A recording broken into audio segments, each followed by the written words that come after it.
그 이른 겨울 아침, 성북동은 이제 막 안개가 끼기 시작했고 부드러운 햇살이 이끼로 덮인 은회색 지붕 위로 비치고 있었습니다. 구시가지가 언덕에 자리 잡고 있어서 눈이 내리기 직전이면 모든 소리가 사라지는 듯합니다. 오래된 나무집 2층에서 은자 할머니가 창가에 앉아 능숙한 손으로 재빠르게 뜨개질을 하고 있었다. 바늘땀은 꾸준히 위아래로 움직이며 아주 먼 기억의 숨결이 점점 살아나는 듯 부드러웠다. 그녀는 78세이고 남편이 50년 전에 지은 집에서 혼자 살고 있습니다. 그가 세상을 떠난 후 그의 자녀와 손주들은 모두 뿔뿔이 흩어지고 할머니와 마당에 은행나무가 있는 목조주택만 남았는데 그 주택은 매년 가을마다 잎이 변합니다. 그녀가 뜨고 있던 스카프는 진한 빨간색이었습니다. 상과 따뜻함의 색이었고 그녀가 손자 민재를 위해 처음으로 뜨려고 선택한 스카프의 색과 같았습니다. 그 소녀는 어린 시절 대부분을 할머니와 함께 살았다가 할머니를 떠나 사라졌습니다. 나이가 들면서 손가락이 떨리지만 뜨개질 한 땀 한 땀을 아직도 기억한다. 그녀에게는 청사진이나 모형이 필요 없었습니다. 그녀의 기억이 모든 스티치에 그녀 자신의 그리움과 사랑, 기다림을 담아 엮어 넣었기 때문입니다. 민재는 6살 때인 몹시 추운 겨울날 은자 부인에게 찾아왔습니다. 그날 그의 어머니는 아들을 아무 말 없이 시골로 데려갔다. 젊은 여성의 얼굴은 피곤해 보였고 잠 못 이룬 밤으로 눈은 어두웠다. 은자 부인은 문 앞에 서서 밀가루 얼룩이 묻은 앞치마를 재빨리 닦고 슬픔과 침묵이 뒤섞인 표정으로 아기를 맞이했습니다. 얘는 한동안 나랑 같이 있을 거야. 얘는 새로 시작해야 해. 민재 엄마가 나지막이 말했다. 그녀는 더 이상 아무것도 묻지 않고 그저 고개를 끄덕였다. 아이는 엄마 뒤에 숨어 엄마 셔츠 자락을 잡고 조심스럽게 낯선 집을 둘러보았다. 그 집은 앞으로 여러 해 동안 친숙한 장소가 될 터였다. 초창기에는 민재는 말이 거의 없었고 현관 구석에 혼자 앉아 낡은 토끼 인형을 안고 있는 경우가 많았습니다. 은자 여사는 서둘러 묻거나 강요하지 않았습니다. 그녀는 간단한 식사를 요리하고 매일 밤 따뜻한 목욕을 준비하고 정원에 대한 이야기, 앞마당에 있는 은행나무에 대한 이야기, 그리고 항상 몰래 들어와서 먹는 이웃집 고양이 초롱에 대한 이야기를 소년에게 들려주었습니다. 그래서 조금씩 소년은 그것에 익숙해지기 시작했습니다.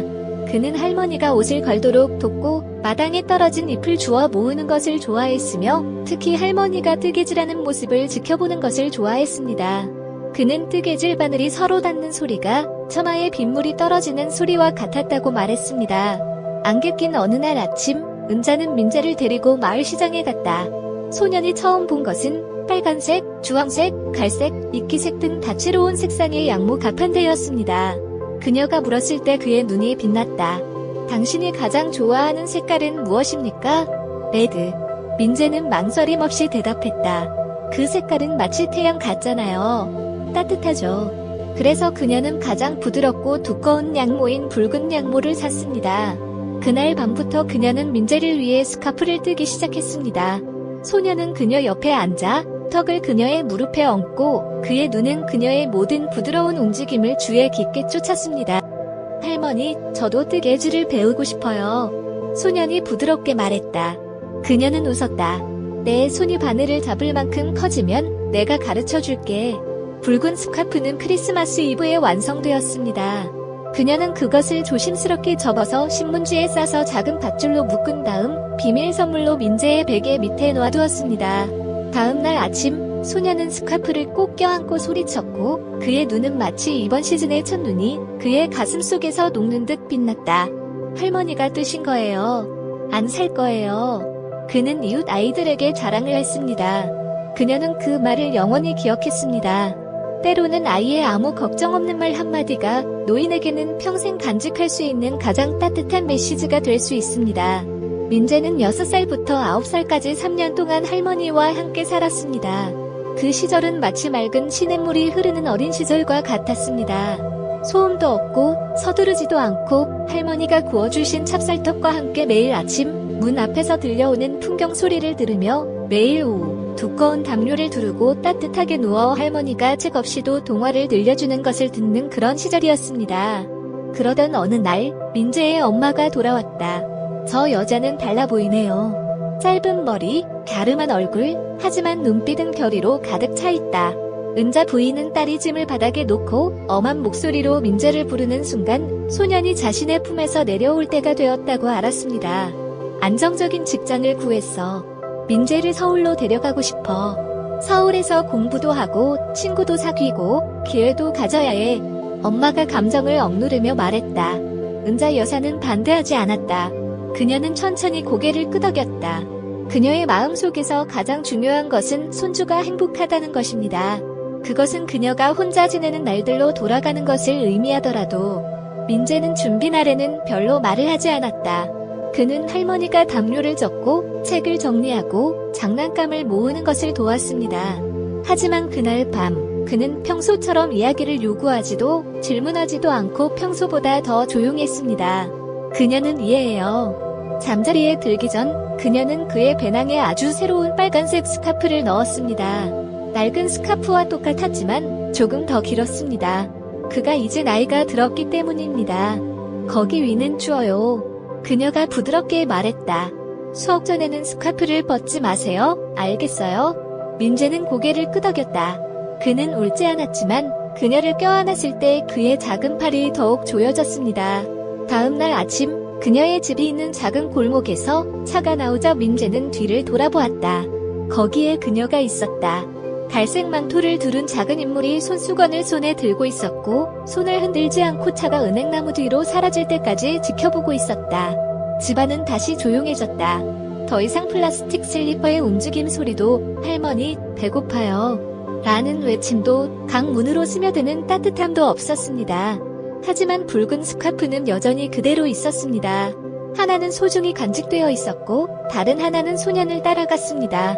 은자 여사는 익숙한 창가에 앉아 손에 뜨개질 바늘을 들고 새로운 스카프를 뜨기 시작했습니다. 누구에게 줄지 어떻게 할지 몰랐지만 그녀는 비어있을 때마다 손을 뜨개질하곤 했습니다. 그 뒤 겨울이 깊어지자 성북동은 여전히 차가운 안개에 휩싸여 있었지만 은자에게는 추위가 더욱 깊숙이 스며드는 듯했다. 타일 바닥을 두드리는 작은 발소리도 더 이상 없었고 주방에서 울리는 아이들의 목소리도 더 이상 들리지 않았으며 오직 뜨개질 바늘이 서로 닿는 소리만이 시간의 속삭임처럼 들렸습니다. 민재가 떠난 첫 해에 그녀는 갈색울 스카프를 뜨기 시작했습니다. 익숙한 빨간색은 아니었어요. 너무 많이 떠올리고 싶지 않았거든요. 하지만 스카프가 완성된 후에도 그녀는 그것을 신문지에 싸서 오래된 나무 서랍에 깔끔하게 넣어두었습니다. 그녀는 스스로에게 설날에 돌아오면 어쩌지? 라고 물었습니다. 하지만 그 테트, 민재는 집에 오지 않았어요. 내년에도 똑같은 일이 일어날 거예요. 어느 날 서울에서 돌아온 지인이 그녀의 집에 들러서 민재가 키가 크고 공부도 잘하고 유학을 준비하는 것 같다고 말했습니다. 그녀는 그 말을 듣고 행복하면서도 슬픈 마음을 느꼈습니다. 당신이 어른이 되어 미래가 생겨서 기쁘네요. 그 모든 일이 슬픈 일이에요. 그녀는 다른 사람들의 이야기를 통해서만 그 사실을 알았거든요. 그녀는 비난하지 않는다. 그녀는 결코 민재를 비난하지 않았다. 그녀는 젊은이들이 자신만의 세상과 선택권, 그리고 날아갈 수 있는 광활한 하늘을 가지고 있다는 것을 알고 있습니다. 그녀는 그저 작은 공간일 뿐이었고, 긴 여정 속에 잠시 멈춰선 곳일 뿐이었습니다. 하지만 그녀는 이해했지만, 겨울이 올 때마다 그녀의 마음은 여전히 텅 비어 있었습니다. 그렇게 그녀는 스카프를 뜨기 시작했습니다. 매년 하나씩. 몇 년은 자두색이고, 몇 년은 재색이고, 몇 년은 옛날의 밝은 빨간색으로 돌아옵니다. 수건은 깔끔하게 접혀서 침대 발치에 있는 나무 상자에 넣어져 있었습니다. 그녀는 아무에게도 말하지 않았다. 그것은 그녀와 시간 사이의 비밀이었습니다. 날씨가 추워지기 시작할 때마다 그녀는 늘 가던 식료품점에 가서 양모면로를 사곤 합니다. 가게 주인이 물었습니다. 뜨개질을 해서 팔아요? 그녀는 미소 지었다. 아니요. 기억하려고 뜨개질을 해요. 그 소녀는 더 이상 묻지 않았다. 그녀는 설명이 필요 없는 기억이 있다는 걸 알고 있다. 수건 한 장과 당신이 깊이 사랑하는 사람만 있으면 충분합니다. 그날 아침 성북동은 평소보다 안개가 끼고 추웠습니다. 은자 여사는 현관에서 흰 국화 화분에 물을 주느라 바빴는데 그때 대문 앞에 오토바이가 멈추는 소리가 들렸습니다. 가벼운 발소리, 그리고 익숙하지만 멀리서 들리는 부름. 부인, 여기에 편지가 있습니다. 그는 우체국 직원으로 아직 20살도 안 됐고 목소리는 여전히 약간 수줍어 있다. 그녀는 봉투를 받았고 그녀의 손은 약간 떨렸다. 그녀는 오랫동안 편지를 받지 못했습니다. 최근 몇 년 동안 손으로 쓴 편지는 거의 사라졌고 우편함에 들어오는 것은 청구서, 은행 거래 내역서, 광고뿐이다. 하지만 이 봉투는 뭔가 다른 게 있었어요. 발신인의 이름은 파란색 잉크로 조심스럽게 기울어진 글씨로 쓰여 있었습니다. 창고, 민재 부산. 그녀는 서둘러 편지를 뜯지 않고 오랫동안 손에 편지를 쥐고 있었다. 그녀는 의자에 앉아 마치 오랫동안 보지 못했던 손자의 얼굴을 쓰다듬듯이 부드럽게 종이를 쓰다듬었다. 그녀가 편지를 열었을 때 오래된 종이 냄새와 햇살 냄새가 뒤섞여 있었습니다. 첫 번째 줄에 그녀는 목이 메었다. 할머니, 만약 당신이 아직도 스카프를 뜨고 있다면 아마도 저는 그것을 다시 포장할 시간이 있을 거예요. 민재는 지난 세월에 대해 글을 쓴다.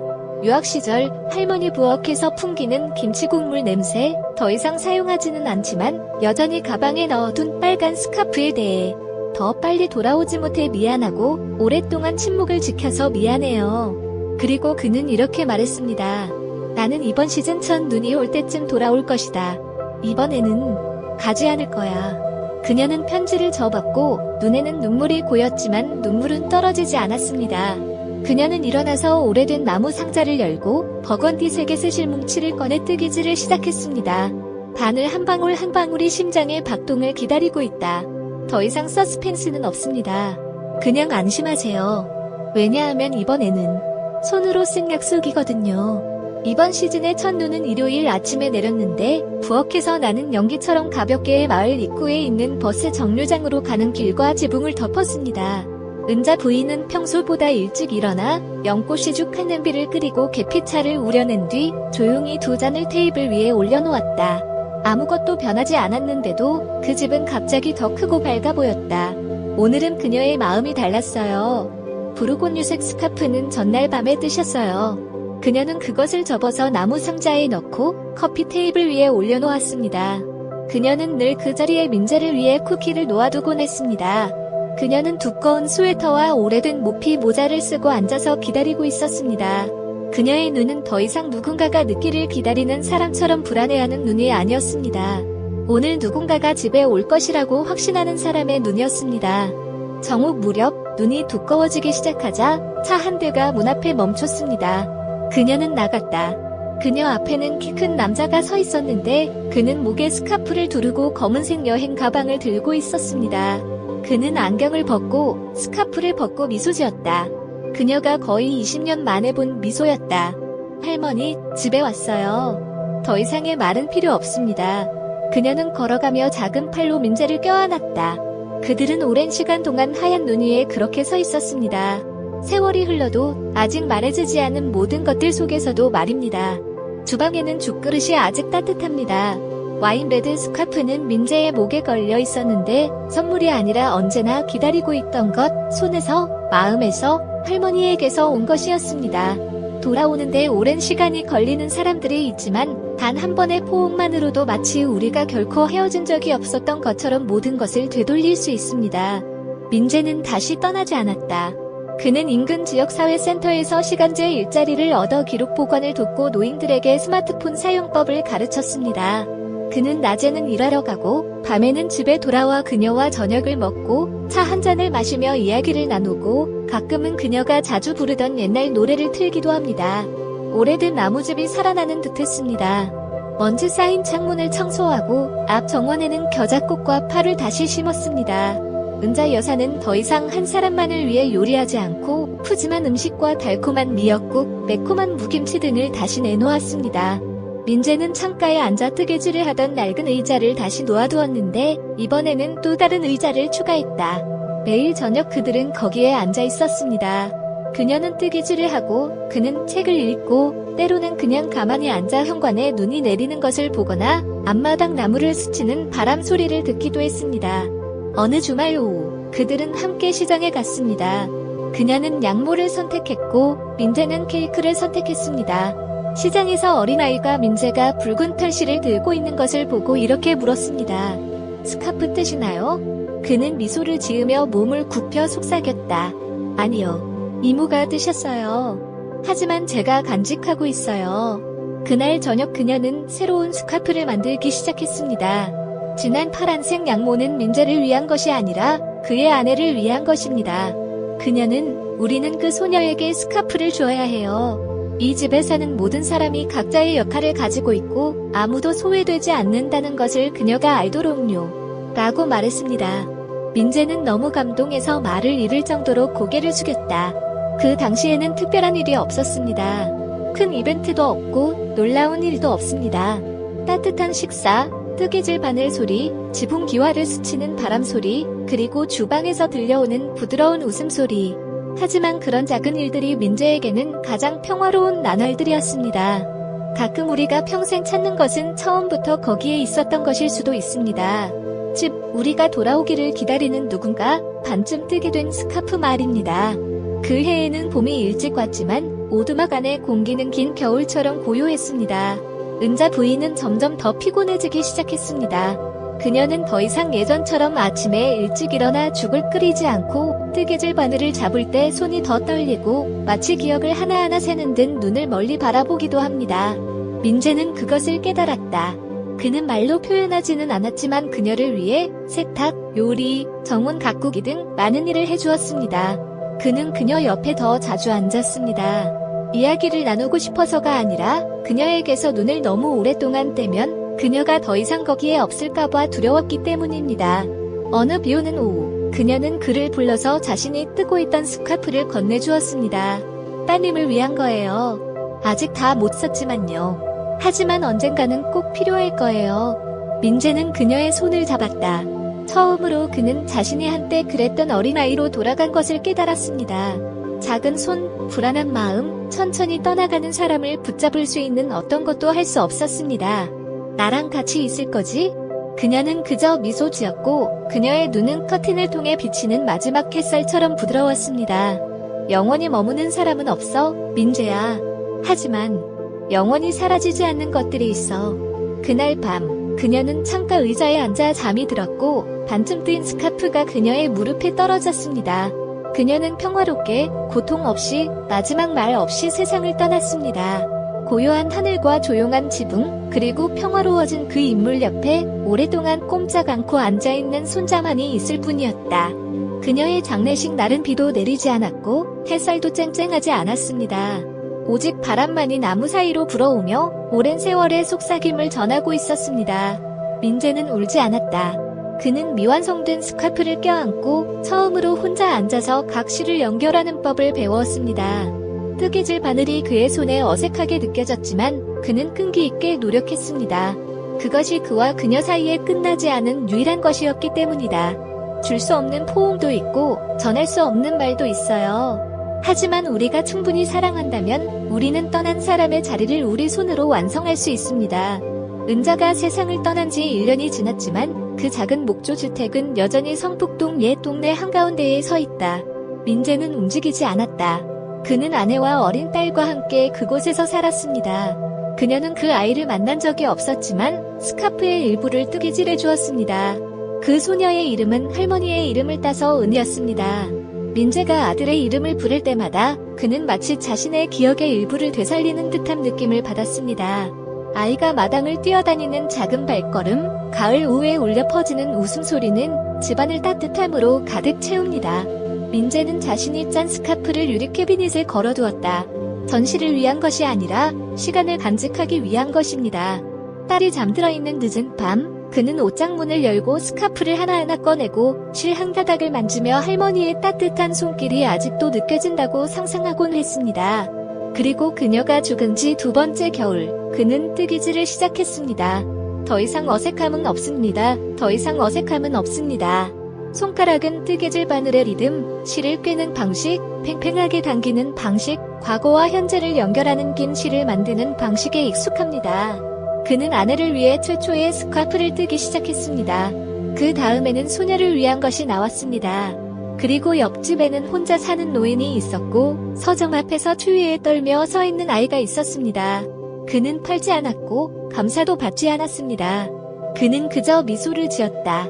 누군가가 제게 스카프를 짜준 적이 있어요. 이제 저는 제가 받았던 따뜻함을 조금이나마 돌려드리고 싶을 뿐이에요. 그의 성북동은 매우 이상한 겨울을 보냈습니다. 이상하게도 사람들은 종종 버스 정류장, 오래된 계단, 가난한 집 앞에 걸려있는 가방에서 뜨개질 스카프를 발견합니다. 누가 남겼는지는 아무도 모른다. 하지만 누구나 알다시피 그것은 사랑의 스카프입니다. 주는 사람이 없어도 사랑은 여전히 남아있는 사람들의 손을 통해 살아있습니다. 양무와 함께, 신묵과 함께, 예전처럼 춥지 않은 겨울과 함께. 만약 당신에게 할머니, 어머니, 혹은 아무런 보답도 바라지 않고 묵묵히 당신을 사랑해준 누군가가 있었다면 이 이야기는 더 이상 단순한 이야기가 아니라 당신 자신의 기억의 일부가 되었을 것입니다. 은자 여사는 단 한 사람일지 몰라도 세상 곳곳에는 어린 시절 우리를 꼭 껴안아주고 목도리를 뜨고 밥을 지어주고 고마움을 한마디도 전하지 못한 채 살아온 수많은 손길이 있습니다. 민재가 돌아왔다. 그리고 그녀가 남긴 사랑으로 그는 다른 겨울을 위해 온화한 불씨를 계속 피운다. 아직 할머니가 계시다면 할머니를 꼭 껴안아주세요. 할머니를 잃었다면 따뜻하게 지내세요. 할머니가 편안함을 느끼실 수 있도록요. 이야기는 끝났지만 어쩌면 여러분의 기억 속의 어떤 스카프는 아직 완성되지 않았을지도 모릅니다.